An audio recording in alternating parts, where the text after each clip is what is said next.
Ele matou a morte. Literalmente matou a personificação da morte no universo.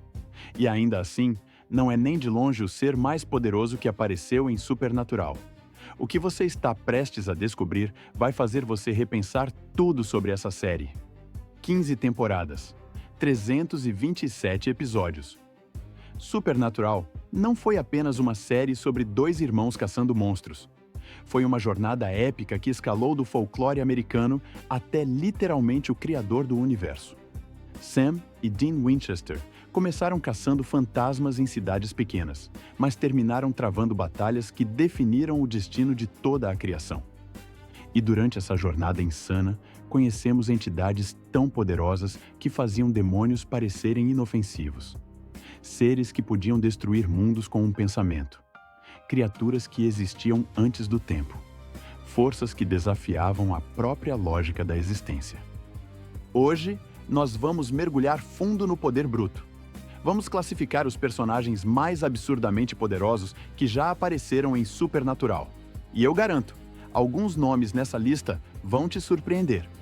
Então, aperta o cinto, porque essa vai ser uma viagem do inferno ao paraíso.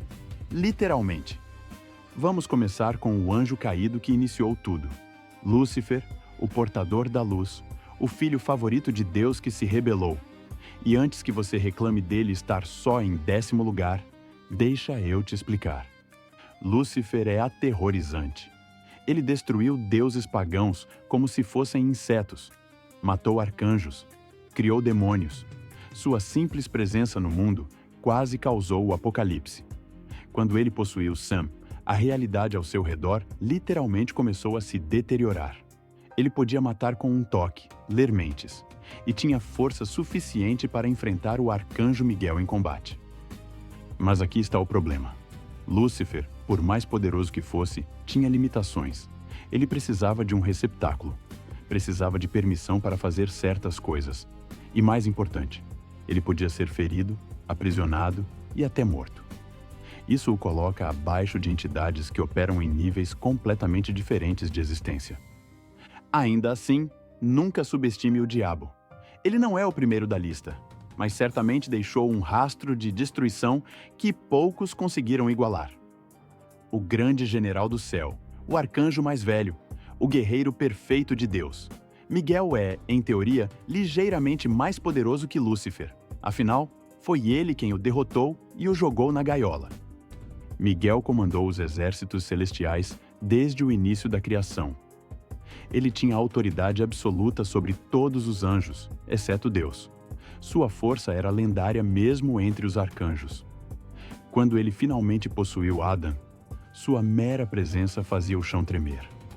E diferente de Lúcifer, Miguel tinha algo ainda mais perigoso: disciplina inabalável.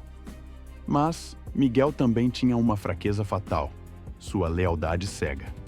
Ele seguia ordens sem questionar, o que o tornava poderoso, mas previsível.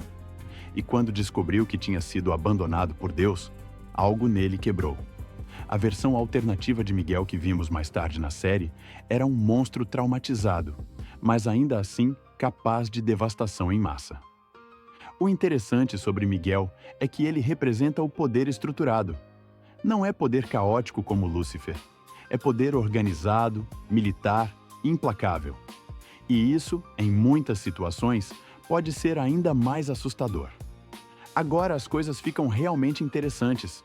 Os Leviatãs foram a primeira decepção de Deus. As primeiras criaturas que ele criou. E eram tão violentos, tão famintos, tão destrutivos, que o próprio Deus os trancou no purgatório porque não conseguia controlá-los de outra forma. Pensa bem, Deus criou os arcanjos, criou anjos, criou o céu e o inferno. Mas os Leviatãs? Esses eram diferentes. Eles eram fome em forma física. Eram anteriores a quase tudo. E quando escaparam? Demonstraram por que Deus os temia. Eram praticamente imortais. Não podiam ser mortos por armas angélicas convencionais. Regeneravam-se instantaneamente. Podiam assumir a forma de qualquer pessoa. E seu líder, Dick Roman, era inteligente o suficiente para quase conquistar o mundo através de corporações e manipulação em massa. O que torna os Leviatãs tão perturbadores é que eles representam algo primordial. Eles não têm motivações complexas, não querem poder ou adoração. Eles só querem consumir, e essa simplicidade os tornava quase impossíveis de negociar ou raciocinar. Sam e Dean só conseguiram derrotar Dick Roman usando armas do purgatório e ossos de um mortal que tinha sido tocado por Deus. Isso mostra o nível de poder necessário para sequer ferir essas criaturas.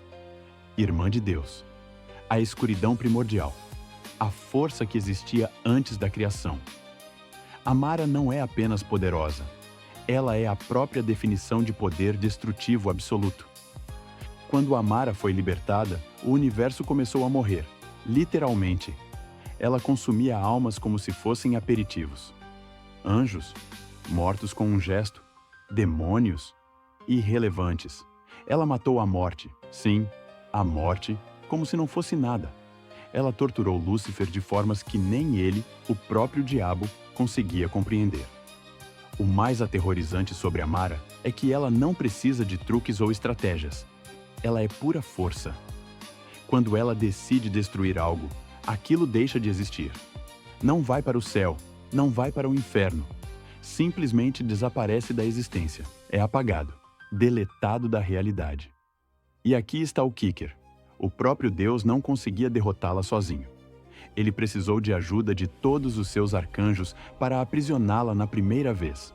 E mesmo assim, foi uma luta que quase destruiu tudo. Quando ela retornou, Deus tentou matá-la com tudo o que tinha, e falhou. A única solução foi reconciliação, não vitória. Amara representa algo fundamental, o equilíbrio. Você não pode ter criação sem destruição. E ela é a destruição personificada em sua forma mais pura e absoluta. Antes de Dean fazer a maior burrice da vida dele e matá-lo, a morte era um dos seres mais antigos e poderosos da existência. Ele afirmou que era tão antigo quanto o próprio Deus, e que no final, ele também colheria Deus. Pensa na magnitude disso. A morte não é apenas um anjo poderoso ou um demônio com truques. Ele é um conceito fundamental do universo tornado sentiente.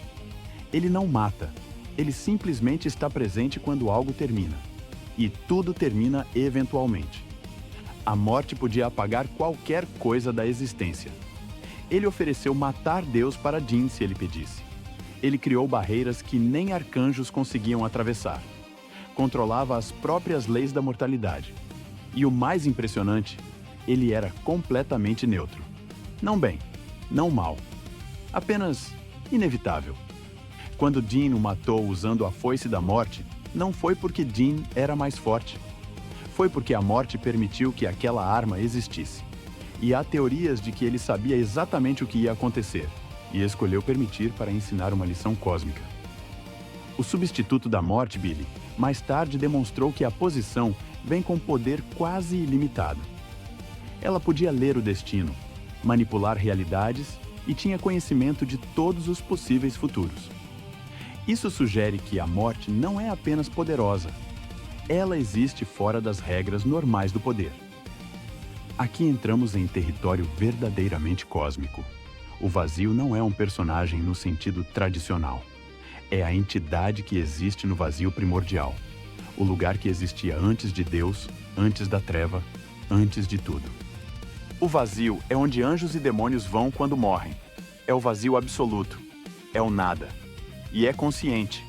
Quando finalmente vimos o vazio ganhar forma e falar, percebemos algo aterrorizante. Ele é mais antigo que Deus.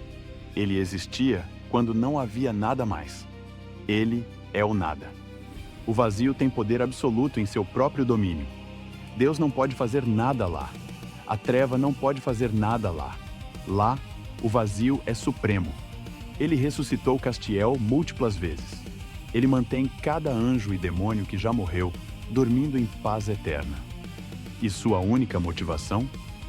Voltar a dormir. Ele não quer criar, não quer destruir. Ele só quer o silêncio absoluto do nada.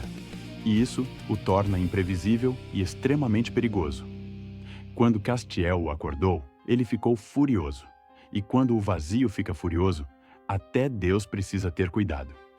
O mais perturbador é que o vazio pode teoricamente consumir tudo. Ele afirmou que um dia engolirá Deus, a treva e tudo que existe. E quando isso acontecer, retornará ao silêncio perfeito.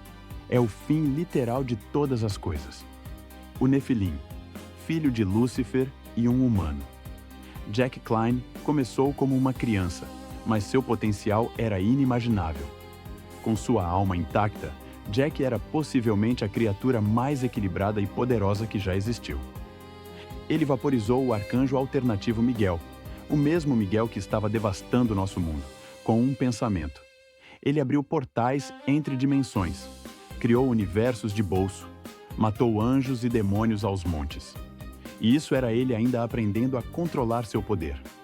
Com sua alma, Jack tinha algo que os seres mais poderosos não tinham: humanidade. Ele podia sentir empatia, amor, compaixão, e isso tornava seu poder direcionado e proposital. Ele não queria dominar, queria proteger. Não queria destruir, queria salvar. O problema é que quando Jack perdeu sua alma, descobrimos o quão terrível ele poderia ser. Sem âncora moral, ele matou Mary Winchester. Mas com sua alma restaurada e potencializado pela absorção do poder de Deus, Jack se tornou algo completamente novo, algo além da categorização. Depois de absorver o poder de Deus e da treva, Jack transcendeu. Ele não era mais um Nefilim, ele era o novo Deus, o novo equilíbrio.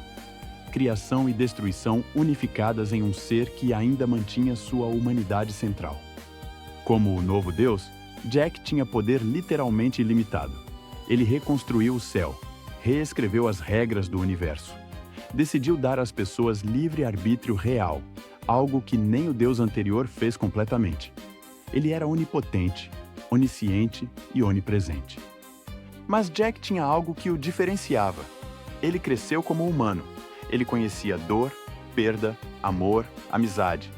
Ele foi criado por Sam, Dean e Castiel, e isso moldou como ele usaria seu poder infinito. Ele não queria ser temido ou adorado. Ele queria que todos simplesmente vivessem.